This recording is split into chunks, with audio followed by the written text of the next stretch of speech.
video pag-abot sa Visayas. Hello, hello, hello! Good day, everyone! I, together with my warrior classmate, are glad to welcome you all to our video for today on the subject of heritage tourism.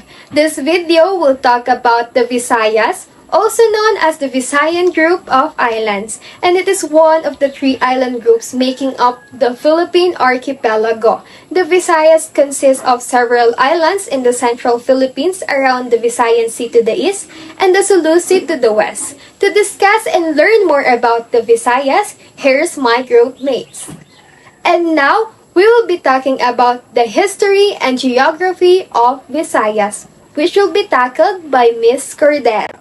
Good day everyone, my name is Cordero and today I will be discussing the history and geography of the Visayas.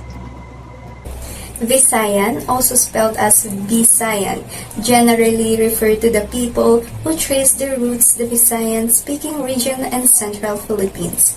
The islands that were discovered by Magellan and later named by Villalobos Filipinas were actually the Visayas. The Visayan group is made up of 7 major islands: Bohol, Cebu, Leyte, Masbate, Negros, Panay, and Samar are the 7 major islands.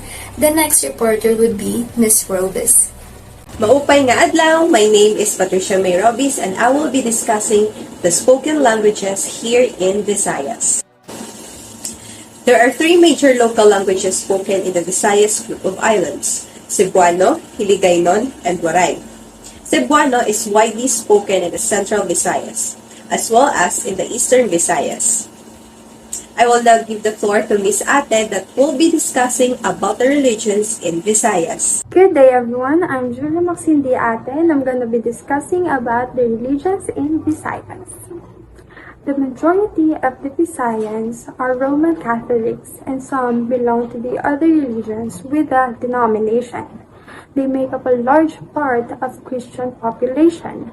86.53% of the population of Visayas profess Roman Catholicism. Agribayan with 4.01% and Evangelicals with 1.48% were the next largest groups. While again, the other 7.71% are identified with other religious affiliations. I will now give the floor to Ms. Romualdo that will talk about the cuisines in Visayas. Mabuhay! I'm Miss Romualdo and welcome to Visayas. The region is also known for various dried products and salted seafoods including daing, pusit, tuyo, ginamos, and hipon. Among the popular native sweets produced from the region are pinasugpo, rosquiles, turones, and banana chips. If you want to be free of preservative food or artificial flavors or chemicals in your food, then Visayan food is for you. And now let's move on to another topic, which is tradition, which will be discussed by Miss Charles. Thank you! Maupay nga adlaw sa imong natanan at ngaran ay Michaela Charles. Welcome to Visayas! Are known for their remarkable beliefs as well as customs, traditions regarding birth, ritual, baptism, courtship, marriage, death, burial, and dance. Through centuries of interactions, mostly across the seas of the Visayas, Sibuyan, Camotes, Bohol, and Hulo, and in some remote locations, combined with the old and domestic Philistine influence, the Visayas generally share a maritime culture with a strong romantic Catholic traditions. Farming and fishing are the main livelihood in the intercropping season, from land preparation up to post-harvest. The farmers perform rituals evoking the nature spirits and ancestor spirits for a good harvest. This is also complemented by Christians' custom as their station of novenas, 9 days. Fisher folk likewise ask permission from the water spirits for safety at sea and a good catch. Their religious devotions is very evident in their celebrations like fiesta. Honoring their patron saint, fiesta are celebrated with prayer. Food, drinking, dance, music, Traditions can be traced to pre-colonial times, for example, the Kuratsu dance. Let's turn our attention to Miss Guevara, which she will discuss about the tradition of Visayas. Hi, my name is Arish and I will discuss about the brief information of festival here in Visayas. The Visayas is home to major Philippine religious and cultural festivals such as Ati-Atihan Festival, Dinagyang Festival, and Sinulog Festival. Mostly this festival consists of tribal dance, music that is accompanied by indigenous costume, and parade along the street. Our next reporter is Miss Padilla who will talk about the clothing here in Visayas. Good day, everyone. I'm Patricia Padilla, and I'm about to discuss to you the clothing of Visayas. We all know that every island group in the Philippines have their own traditional clothing. But in the island of the Visayas regions, they have kimono, which represent Visayan clothing. Most Visayan lowland people wear the typical kimono, a type of barut saya blouse matching with a knee-length skirt. And in West Visayan wrap around is called patadiong as a skirt. And that will be all. Again, I'm Patricia Padilla. Mabuhay! Next is Miss Malicsi will come up and talk about the performing arts of Visayas. Hello everyone, I am Johanna Danica Olmedo Malicsi from BSTM 5A.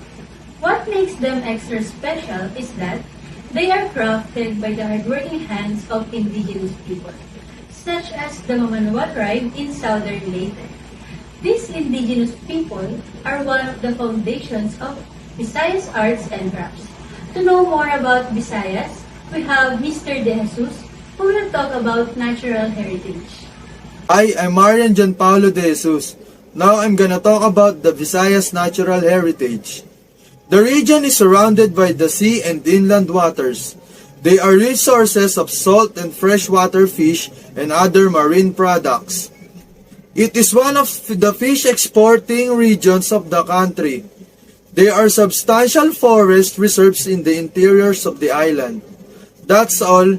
Now, I'm going to turn it over to Miss Manzano, who will take you through the built environment. Maupay nga adlaw, I'm Miss Manzano and I'm here to introduce to you the gateway to the Visayas region, Mactan Cebu International Airport. Did you know that it is the second largest airport in the Philippines? Yes, it is located in Lapu-Lapu City and has carried 12 million passengers a year and has a single runway as well as the 54 routes. Up next is Miss Gucilitar, who will be talking about the artifacts of Visayas. I am Merical A. Gucilitar from TM 5A. Although this region has a bit less to offer, the artifact here harbors just as much information and history as all the artifacts we've encountered so far. However, ancient artifacts prove that there are connections between Bisaya and Visayas, and Mindanao and the Survaya Empire in the Indo-Malay area before the arrival of the Spanish. And now, we've come to end of this presentation and we hope you have fun listening and learn something from us. We are the Visayas group that will leave a quote saying, Buhat ang pasulti on dilisulti ang pabuhaton, or in translation, let the work say the words, not the words do the work.